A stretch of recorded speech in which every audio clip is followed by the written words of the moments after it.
pervers narcissique. Ça fait maintenant pas mal d'années que le mot est à la mode et donc forcément on en voit partout. Il faut reconnaître que l'étiquette se colle aisément sur le dos du conjoint, du collègue ou du supérieur hiérarchique dès que les choses vont mal.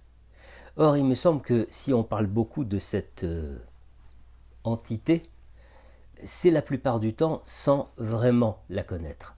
Et je crois que sur ce sujet aussi, il est bon d'en revenir à l'histoire.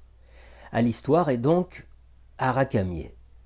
Parce que c'est en effet Paul-Claude Racamier qui a initialement décrit la perversion narcissique. C'était en 1992, 30 ans déjà. Le livre de Racamier était intitulé « Le génie des origines » et c'est seulement dans 2 chapitres de cet ouvrage que l'auteur évoque le sujet qui nous occupe aujourd'hui. Il y a déjà un point qu'il me semble intéressant de souligner, c'est que si Racamier s'est intéressé aux pervers narcissiques, ça n'est pas seulement parce qu'il accompagnait certains patients concernés par la chose. C'est aussi parce qu'il a lui-même été confronté à des pervers narcissiques au sein des institutions dans lesquelles il a exercé. Et il a donc, si vous voulez, compté parmi les victimes de ces personnes dont il a appris à décrypter les mécanismes pour nous apprendre à les déceler et à nous prémunir ou nous libérer parfois de leur emprise. Alors pour rester le plus fidèle possible à l'histoire, comment peut-on définir le pervers narcissique? En quelques mots, c'est un prédateur. D'accord. Ça peut être aussi bien un homme qu'une femme. Il ne recherche pas l'amour de l'autre. Il lui impose l'obéissance. En le manipulant, en le harcelant, en détruisant petit à petit l'identité de la victime et en la désignant même parfois comme perverse et manipulatrice, c'est-à-dire en renversant les rôles afin d'amener la victime à douter de ses propres agissements. Est-ce que l'on n'a pas tendance à limiter la perversion narcissique au niveau individuel? Bien sûr que oui, parce qu'elle ne trouve pas seulement à s'exercer dans un huis clos entre 2 personnes, et elle n'est pas non plus réservée aux problématiques du couple. On retrouve les effets de la perversion narcissique dans de nombreuses situations de groupe, qu'il s'agisse d'institutions, d'entreprises, d'associations, d'obédience religieuse ou plus simplement de famille. Seulement, au-delà des portraits robots, au-delà des zones dans lesquelles évoluent les pervers narcissiques, il me semble que le plus important, et pas seulement pour les thérapeutes, le plus important, c'est de comprendre en quoi consiste la perversion narcissique, c'est-à-dire qu'est-ce que c'est psychiquement parlant, comment la comprendre sur le plan de la métapsychologie. Eh bien, la première chose à en dire, c'est que c'est une défense. Oui, la perversion narcissique est une organisation défensive. Autrement dit, et contrairement à ce que l'on croit généralement, la perversion narcissique n'est pas un choix.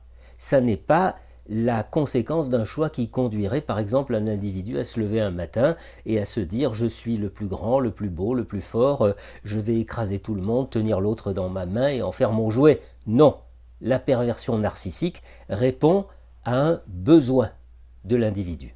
C'est un besoin qui le conduit à adopter ce mode de pensée et d'action. C'est un besoin qui va le faire fonctionner selon un modèle organisationnel fondé sur un impératif: se défendre. J'ai presque envie de dire survivre. Mais alors se défendre de quoi? Alors que ce n'est pas lui la victime. Et attention, je ne suis pas en train de victimiser le pervers, n'est-ce pas, Je tente d'expliquer quelle est la mécanique, l'hydraulique psychique qui le conduit à être tel qu'il est. Le pervers narcissique se protège de la peur ou du refus d'abandonner l'illusion de la toute-puissance infantile. Pour Rakamier, cette mégalomanie infantile présente deux destins possibles. Elle peut conduire le sujet à une psychose ou bien à la perversion narcissique. Et dans la triangulation oedipienne, le sujet demeure persuadé qu'il va parvenir à remplacer le père tout-puissant auprès de la mère, d'où un état de grande immaturité.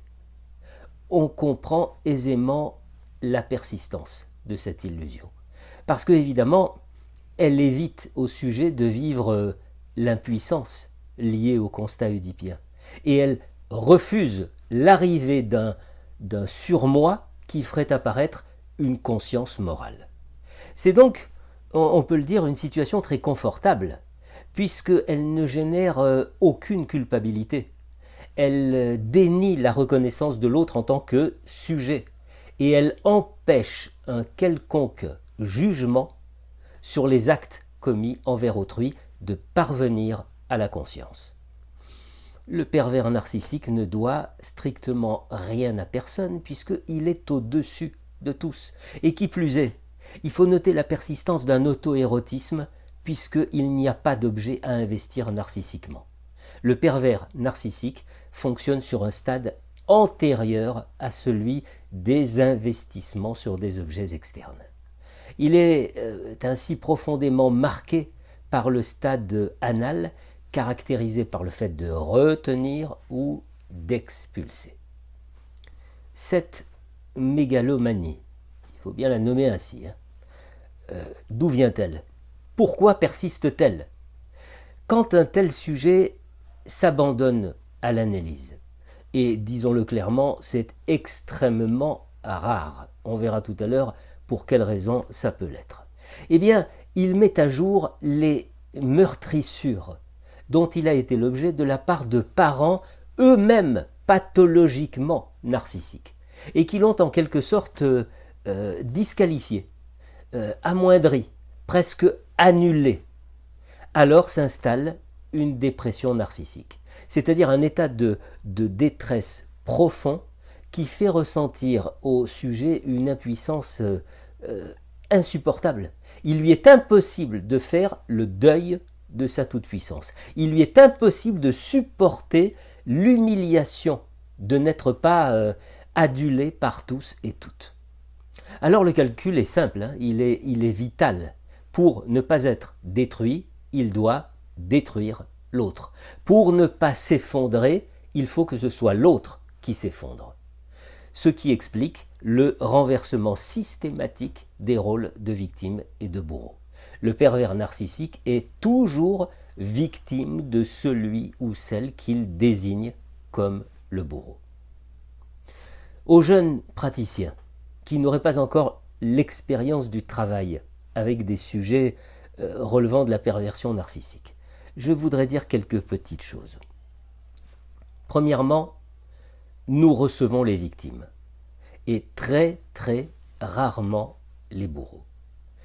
Secondement, si un pervers narcissique consulte, ça signifie soit qu'il n'est pas trop dans la perversion, soit qu'il s'est méchamment cogné contre une loi supérieure à la sienne, qu'il a tellement humilié qu'il a sombré dans la dépression.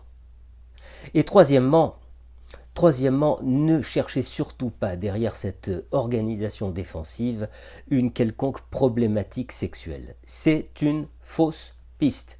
La seule question qui nous occupe est d'ordre moral et narcissique.